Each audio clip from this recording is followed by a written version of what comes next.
Good morning, everyone. My name is Jamie Fisher. I'm the BCBA here at Far Northern Regional Center, and I'm here to talk to you today about the introduction to behaviors.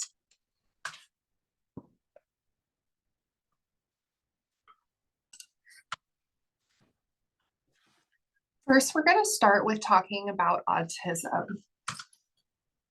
Autism spectrum disorder, otherwise known as ASD, is on a spectrum, meaning that there's a wide range of severity within this diagnosis. ASD is reported to occur in all racial, ethnic, and socioeconomic groups. Furthermore, ASD has both genetic and environmental influences. According to the CDC, 1 in 36 children are affected by ASD. Additionally, ASD is nearly 4 times more common in boys than it is in girls.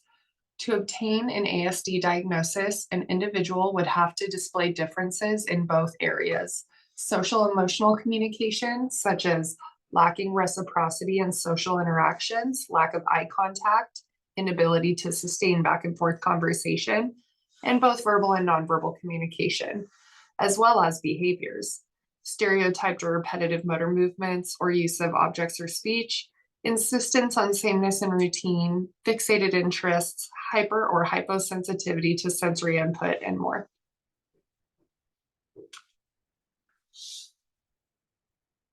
Autism and sensory stimulation. Many children and adults with autism may have a dysfunctional sensory system, commonly referred to as sensory integration disorders in autism spectrum disorder. This typically manifests in one of two categories: hyposensitivity or hypersensitivity. Hyposensitivity is defined as being underreactive to sensory stimulations, such as pain not registering, not being bothered by extremely loud noises, whereas hypersensitivity can be defined as being overreactive to sensory stimulations, things such as bright lights, loud noises, and certain textures. The three sensory systems are the tactile system, the vestibular system, and the proprioceptive system. The tactile system includes nerves under the skin surface that send information to the brain. This information includes light touch, pain, temperature, and pressure. Dysfunction in the tactile system can manifest as withdrawals from being touched, refusing to eat certain textured foods, refusing to wear certain types of clothing, etc. Dysfunction in the vestibular system can manifest in one of two ways: either being hypersensitive and fearful of ordinary movements such as slides, swings, ramps, and inclines, or being hyposensitive and actively seeking out intense sensory experiences such as spinning, excessive body whirling, hand flapping, or jumping. Lastly, a dysfunction in the proprioceptive system is defined by a lack of bodily awareness and motor planning. This could manifest as clumsiness, a lack of body position in space, or resistance to new motor movement activities. Now that we know more about sensory stimulation and how it affects people on the spectrum, we can discuss daily regulatory activities. Daily regulatory activities are activities that can be done to help reduce the frequency of problem behaviors, such as repetitive behaviors, off-task behavior, mouthing, SIB, disruption, and aggression. Some examples of these daily regulatory activities are jumping, running, doing karate, playing sports, dancing, and more. These activities are recommended to be done daily for at least 15 minutes for the best results. Now we're going to get into behaviors. Dead man's test. What constitutes a behavior? In 1965, Ogden Lindsay developed the dead man's test, or DMT, to differentiate between behaviors and non-behaviors. Lindsay stated that if a dead man can do it, then it is not considered a behavior. Some examples of behaviors are breathing, walking, yelling, refusing to participate, etc. While saying refuse can seem like something that a dead man can do, it can qualify as a behavior if a definition of what refusal looks like is included. For example, vocal protest or elopement from treatment area. Some non-examples of behavior or things a dead man can do would include sleeping, being still, not having tantrums, etc. Additionally, all descriptions of behavior should be observable and measurable. For example, we would not want to say Johnny had a tantrum, but rather we would say something like, Johnny threw himself on the floor and stomped his feet for a duration of 4 minutes and 32 seconds while crying with tears.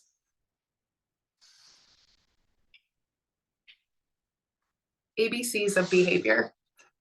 When it comes to behaviors, the first thing that we need to do after the dead man's test is look at the ABCs of behavior. A is the antecedent, B is the behavior, and C is the consequence. The antecedent is whatever happened immediately before the behavior. The behavior is whatever the client did. The consequence is whatever happened immediately following the behavior. For example, a child is playing nearby their mother and the mother's phone rings, so she answers it. The child stops what they are doing, walks over to the parent, and begins to reach up while whining. The parent looks down at the child and then picks them up. Can anyone identify the antecedent, the behavior, or the consequence?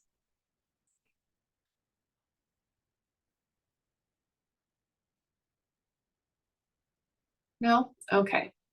The antecedent is the phone ringing and the mother answering. The behavior is the child walking over to the parent and whining while reaching up. And the consequence is the parent looking down and picking the child up.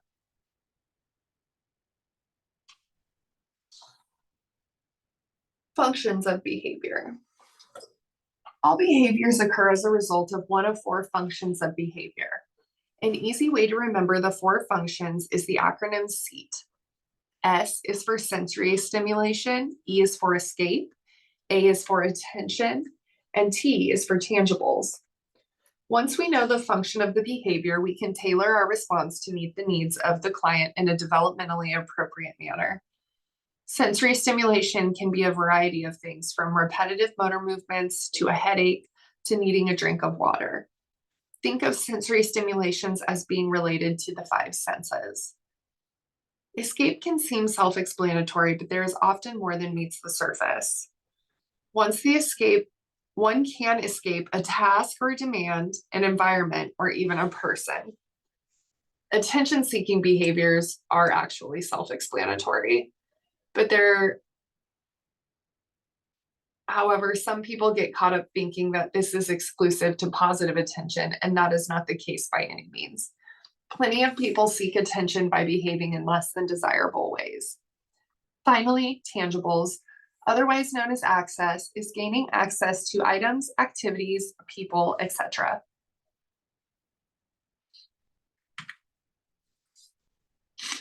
Behaviors. Behavioral excess or maladaptive behaviors can occur for a variety of reasons, including stress or anxiety, confusion, frustration, overstimulation, changes in routine, and many more. It is essential that we are able to recognize when consumers are beginning to feel overwhelmed so that we can try to de-escalate a situation before a client escalates into a state of crisis.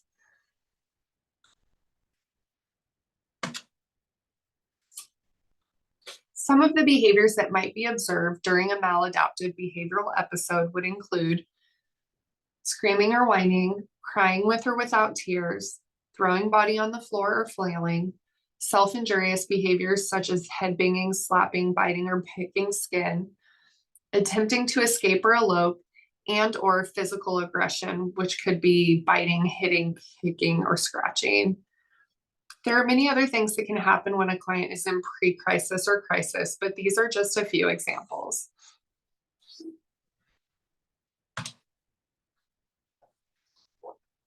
So that brings us to our next topic, the cycle of crisis. The first phase of the bell curve is stable functioning. This is when the consumer is in a happy, relaxed, and engaged state. During this phase of the cycle of crisis, we would want to use prevention strategies, also known as antecedent strategies, to ensure that stable functioning persists. As the client begins to amp up and enter the pre-crisis zone, it would be appropriate to begin using de-escalation strategies such as coping skills. Once the client reaches crisis intervention tactics would be employed only by those who are appropriately trained to do so. As the crisis comes to an end, staff would implement reintegration strategies such as giving low impact reinforcement for minor steps toward the target behavior. Finally, the client returns to stable functioning and the cycle restarts.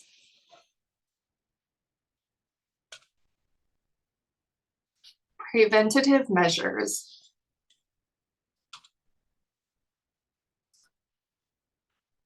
When it comes to prevention, we use what are called antecedent strategies to attempt to deter the behavior from ever happening. The first antecedent strategy that could be used is controlling the environment.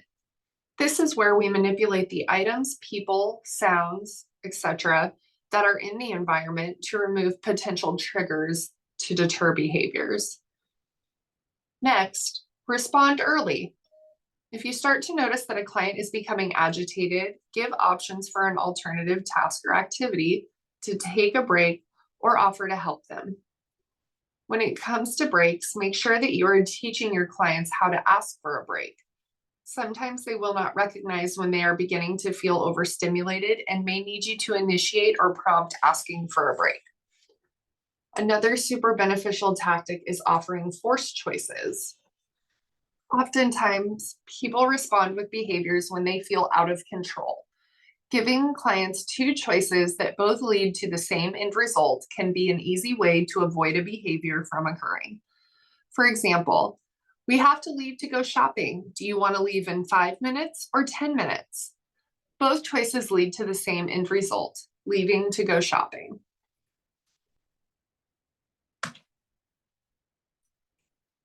First then language, otherwise known as the Premack principle, is a very commonly used tactic that most people use without even realizing that they are doing so. If a client is asking for something specific, it is okay and encouraged that you use that thing as reinforcement for complying with demands, behaving appropriately, or as non-contingent reinforcement. For this example, we would say something like, I hear that you're asking to play video games, but I need you to clean the kitchen. First, clean the kitchen, then you can play video games. Next would be visual and auditory cues. If a client has a hard time with not knowing what is coming next, try using a visual schedule of daily activities for the client to follow along. Oftentimes, people feel anxious about what's next, and this can be a good way to help the client to feel more in control of their day and provide some autonomy. Token boards or token economies are super useful if you have a client that struggles with staying on task, following through with directions, or eliciting target behaviors.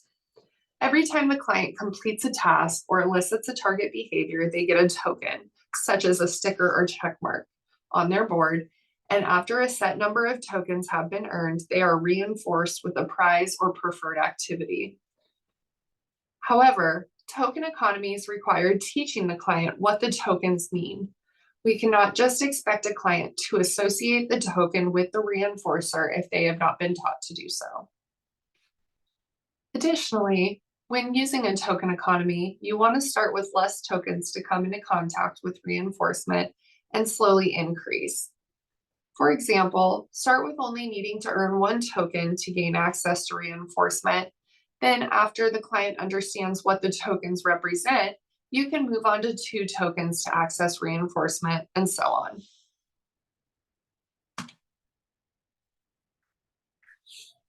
Non-contingent reinforcement, or NCR, is when reinforcement is given just because.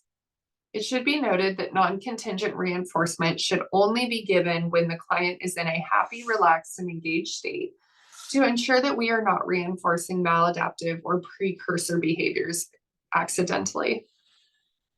For example, maybe your client is nicely engaging in a preferred activity. That would be a perfect time to offer some non-contingent reinforcement in the form of social praise or a token for their token board. Task analyses are a list of step-by-step instructions on how to complete a given task. For example, maybe a client needs help completing their hygiene routine independently. You could create a step-by-step list of instructions to assist them in completing this otherwise frustrating task. Additionally, this will help to provide your client with some autonomy, being that they are able to complete their routine more independently than before the task analysis was implemented. Redirection is the act of leading someone to engage in a more appropriate behavior or activity than the one they are currently participating with. This can be as simple as changing the topic of conversation, moving to a new room, or presenting different activities. Next, you can teach them. It is imperative that we are teaching skills that are functionally equivalent. For example, if a client consistently shouts to gain access to items, activities, or people, we can teach them how to appropriately ask and then provide reinforcement for the appropriate way of asking. Finally, ignore junk behavior. Junk behavior is any behavior that is not dangerous or illegal, but is perceived as annoying or rude. For example, if you're coloring with a client and they make a comment about how ugly your art is, you can ignore the junk and redirect the conversation rather than engaging with the junk behavior.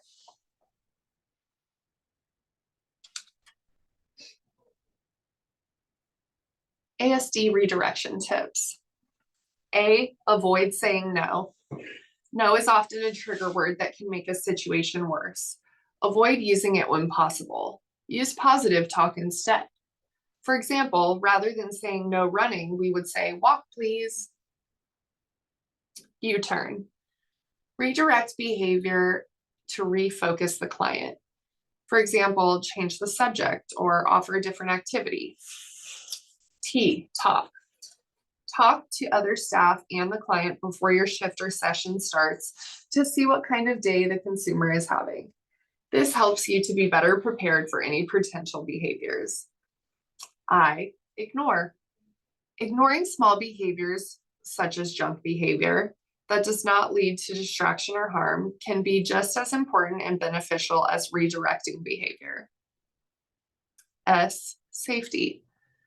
This is extremely important, not only for the child with autism, but also for anyone else who is present, adults and children alike. And M, modify. Consistency is vital to a child's success. However, things happen and it's important to stay flexible and be willing to try an alternative approach.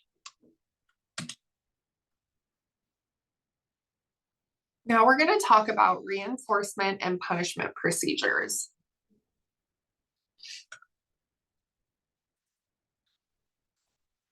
When it comes to reinforcement and punishment, there are two types of reinforcement and two types of punishment, positive and negative. In this sense, however, positive and negative do not mean good and bad respectively. Rather, they mean add or remove.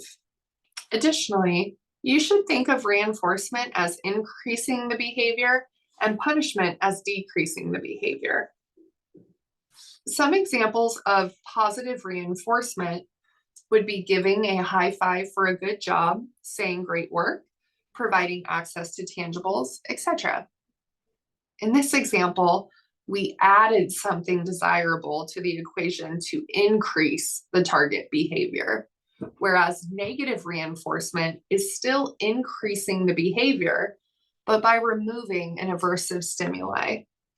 For example, no longer having to complete a chore as a result of good behavior or taking Tylenol when your headache goes away. In both of these scenarios, the behavior is being reinforced. They are just being reinforced by either adding stimulus or taking stimulus away.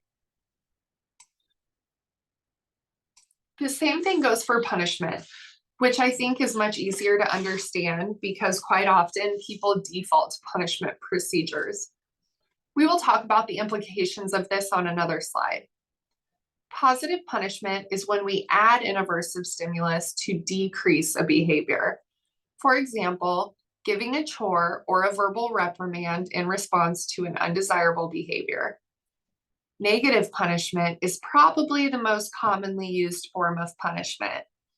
This is where something desirable is taken away to decrease the behavior. For example, this would be like taking away video games, getting grounded, or losing community outing privileges. We want to do our best to stay away from punishment procedures and rather focus our energy on finding opportunities to reinforce the appropriate target behavior.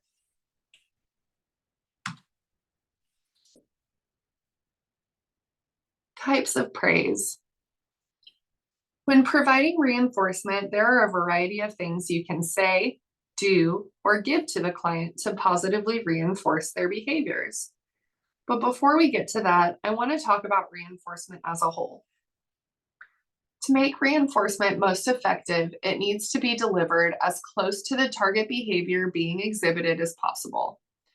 Typically, we shoot for within 3 seconds.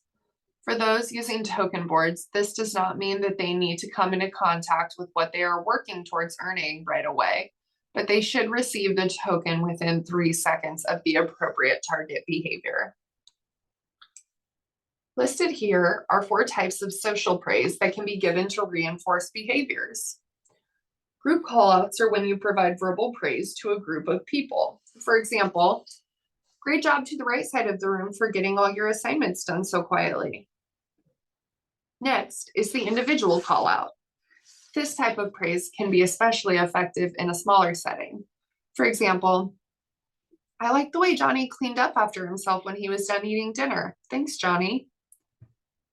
Quiet praise is just that, quiet. This could be a high five, nod of approval, a smile, or even a thumbs up. Finally, there is the pivot praise strategy. This is when your client is not participating in the desired behavior, but a peer or staff are. You would give an individual call out to the person on task while not giving any attention to the individual who is not demonstrating the targeted behavior. Once the individual begins demonstrating the targeted behavior, they are immediately reinforced.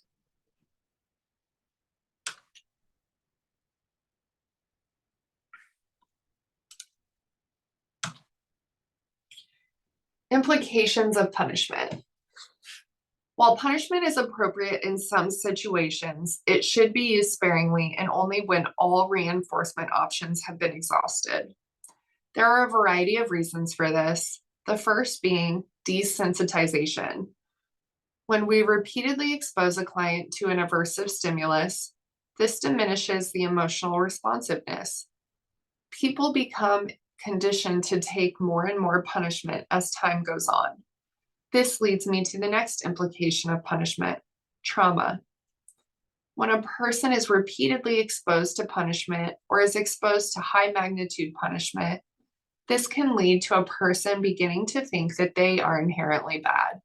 This is not what we want to be teaching our clients because more often than not, it is not an issue of poor character, but rather of poor choices.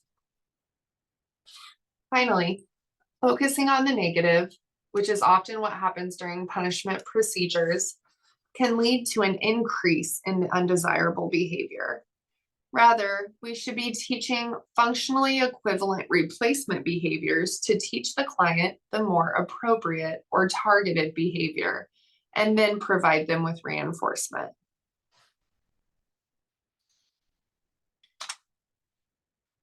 In conclusion, the ABCs of behavior are the antecedent, behavior, and consequence. The functions of behavior are sensory, escape, attention, intangible. Cycle of crisis can inform what strategies to use. Breaks, redirection, visual and auditory cues, task analyses, non-contingent reinforcement, first then language, and more are antecedent strategies that can be used to prevent or deter a behavior from occurring. Positive and negative mean to add or remove stimulus. Reinforcement and punishment mean to increase target behavior or decrease target behavior. 4 types of praise are group call out, individual call out, quiet praise, and pivot praise.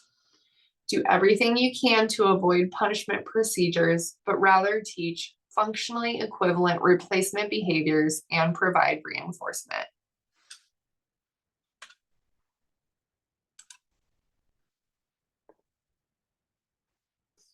That concludes the presentation for today. I just want to thank everybody for being here, and I hope that this was informative for you. Thank you, everyone. Have a nice day.